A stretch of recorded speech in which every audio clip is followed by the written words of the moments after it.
जिला स्तर पर अधिकारियों और कर्मचारियों के स्थानांतरण के संबंध में एक बहुत ही महत्वपूर्ण आदेश मध्य प्रदेश शासन सामान्य प्रशासन विभाग के द्वारा 14 जून 2023 को जारी किया गया, जिसमें बताया गया कि 15 जून 2023 से 30 जून 2023 तक स्थानांतरण में जो प्रतिबंध हैं इन्हें शिथिल किया जाता है।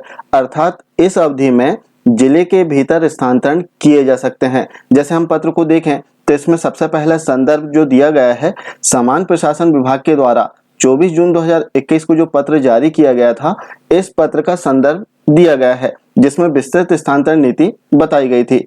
आगे हम देखें तो इसके दूसरे बिंदु में दिया गया है कि 15 जून 2023 से 30 जून 2023 तक की अवधि के लिए जिले के भीतर स्थानांतरण से प्रतिबंध को शिथिल करता है। अर्थात इस अवधि में जिले के भीतर स्थानांतरण किए जा सकते हैं। और स्थानांतरण में अनुमोदन के संबंध में इसमें बताया गया कि जिले के भीतर स्थानांतरण जिला कलेक्टर के माध्यम से प्रभारी मंत्री के अनुमोदन उपरांत किए जाएंगे। तो इस प्रकार से दो बिंदु इसमें दिए गए हैं। आगे इसमें यदि हम देखें तो शेष समस्त जो बिंदु है वो सामान्य प्रशासन विभाग के द्वारा 24 जून 2021 को जो पत्र जारी किया गया था स्थानांतरण नीति का, इसके अनुसार ही यथावत रहेंगे।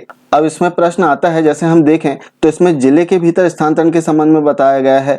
अब यदि जिले के बाहर स्थानांतरण लेना हो या राज्य स्तर पर स्थानांतरण के संबंध में किस प्रकार से प्रक्रिया रहेगी, राज्य स्तर पर स्थानांतरण होंगे या नहीं होंगे, साथ ही आवेदन किस प्रकार से करना है, ऑनलाइन या ऑफलाइन।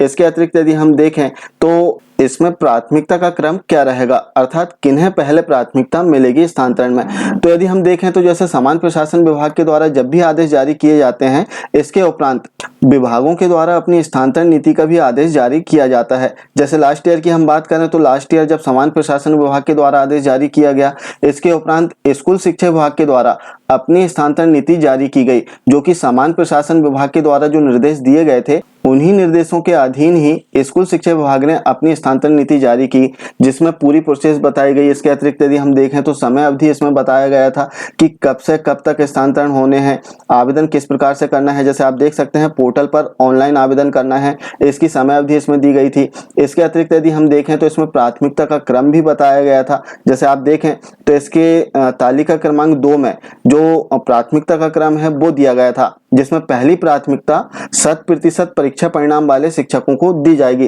जिसमें सबसे पहले महिला जो शिक्षक है उन्हें प्राथमिकता मिलेगी। इसके उपरांत पुरुष शिक्षक साथी को स्थानांतरण में प्राथमिकता दी जाएगी। साथ ही अगला जो प्राथमिकता का क्रम इसमें दिया गया था कि यदि स्वयं अथवा परिवार के कोई सदस्य गंभीर बीमारी से पीड़ित हों तब ऐसी स्थिति में इन्हें प्राथमिकता मिलेगी, जिसमें सबसे पहले महिला को और उसके उपरांत पुरुष शिक्षक को प्राथमिकता दी जाएगी।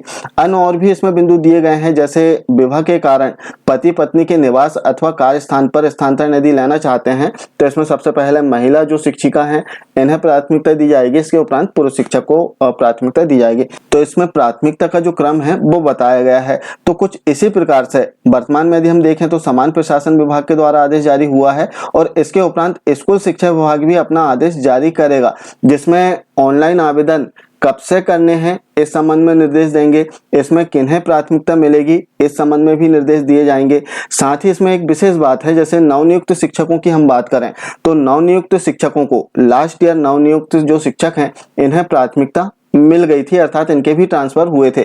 लेकिन इस सत्र में जो नवनियुक्त शिक्षक हैं इनके ट्रांसफर होंगे या नहीं होंगे इस संबंध में भी इसमें निर्देश दिए जा सकते हैं। साथ ही हम बात करते हैं राज्य स्तर पर स्थानांतरण की। जैसे इसमें जो सामान्य प्रशासन विभाग के द्वारा आदेश जारी हुआ है जिसमें जिला स्तर पर स्थानांतरण की बात कही गई है। जैसे आप देखेंगे तो इसका जो दूसरा बिंदु दिया गया है, जिले के भीतर स्थानांतरण से प्रतिबंध को शिथिल करता है, अर्थात जिले के भीतर स्थानांतरण होगा सामान्य प्रशासन विभाग के आदेश के अनुसार। अब स्कूल शिक्षा विभाग के द्वारा जब आदेश जारी किया जाएगा तो इसमें राज्य स्तर पर स्थानांतरण होंगे या नहीं होंगे और होंगे तो किस प्रकार से होंगे इस संबंध में निर्देश दिए जाएंगे। समान रूप से यदि हम देखें तो राज्य स्तर पर जो स्थानांतरण है वो सीएम मोनिट अर्थात जो सीएम समन्वय के अंतर्गत स्थानांतरण किए जाते हैं राज्य स्तर पर, या जिले के बाहर स्थानांतरण लेना हो तो सीएम समन्वय के अंतर्गत स्थानांतरण होते हैं। तो इस संबंध में भी इसमें निर्देश दिए जाएंगे। तो वर्तमान में केवल हमें स्कूल शिक्षा विभाग का जो आदेश है इसका इंतजार करना है। जैसे ही आदेश जारी होगा तो इस संबंध में विस्तृत निर्देश दिए जाएंगे कि ऑनलाइन आवेदन कैसे करना है, कब से करना है, जिले के बाहर यदि स्थानांतरण लेना हो तो इसकी क्या प्रोसेस रहेगी, साथ ही जो नवनियुक्त शिक्षक हैं इनके स्थानांतरण होंगे या नहीं होंगे इस संबंध में भी इसमें बताया जाएगा। तो जैसे ही स्कूल शिक्षा विभाग के द्वारा आदेश जारी होगा तो ऑनलाइन आवेदन किस प्रकार से करें और इसके क्या क्या महत्वपूर्ण बिंदु है, इस संबंध में वीडियो के माध्यम से आपको जरूर अवगत कराया जाएगा। A3 ट्रांसफर के संबंध में एक बहुत ही महत्वपूर्ण जानकारी। आशा है जानकारी अच्छी लगी होगी। मिलते हैं कुछ इसी प्रकार की जानकारियों के साथ में नेक्स्ट वीडियो में। तब तक के लिए जय हिंद।